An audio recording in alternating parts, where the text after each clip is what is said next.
So the question now is, has the original message of the NFL protest during the national anthem gotten lost over time? Do players even know what they're protesting anymore? It's a good question. Two great questions. Our next guest says it's time for the players to take a stand for something, and that is the growing epidemic of black-on-black crime. Indiana Attorney General Curtis Hill joins us now. Curtis, thanks for being here. You know, we've heard different explanations from different players. You know, we know what Colin Kaepernick said, but we've heard other iterations about why they take a knee. You say in light of a really a terrible trend in this country of black-on-black murders, they should be taking a stand on that. Well, I do, and thank you for having me. When this controversy began, the concern that was voiced by NFL players was the issue of black lives being lost to police gunfire.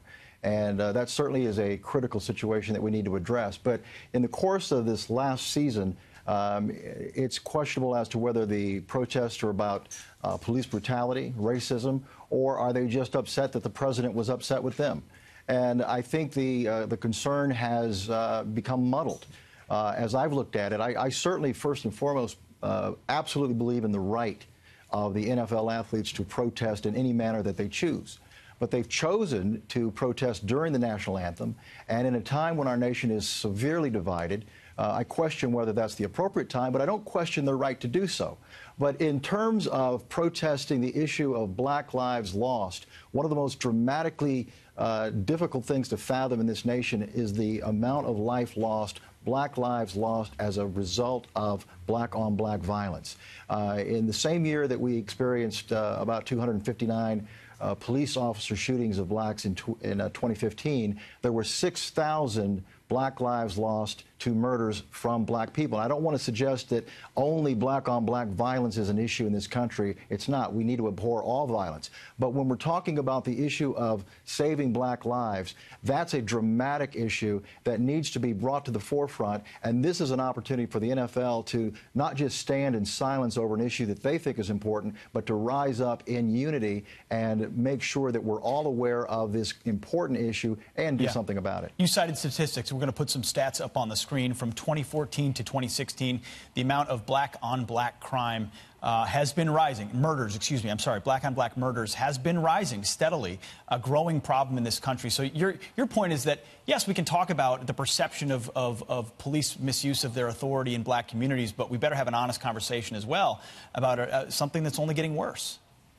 Well, we have to. I was a former prosecutor for a number of years, and I can tell you that the vast majority of police shootings resulting in death, whether it's a black victim or a white victim, are typically determined to be justified shootings. In other words, those are typically situations that involve some measure of criminal activity or violent activity. In the rare instance where a police action is unjustified, then we absolutely have to take action, and where it's warranted, police have to be held accountable and arrested and prosecuted for murder if warranted. But in the sense of what's destroying our nation and our black communities in terms of generation after generation, this is a growing concern that seems to be ignored by so many people. And if we look at many of these urban areas that have NFL franchises, this would be an important area where NFL athletes could stand up and take note. Quick question for you. So, not diminishing either cause, please tell me, how does the narrative get changed to this, which seems to be a larger issue going forward?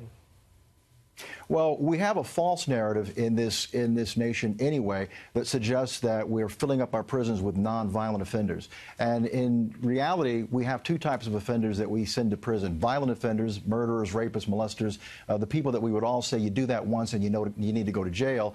And then we have chronic offenders, people who continually do crime after crime after crime. And what we're seeing are people who continue to commit violent acts.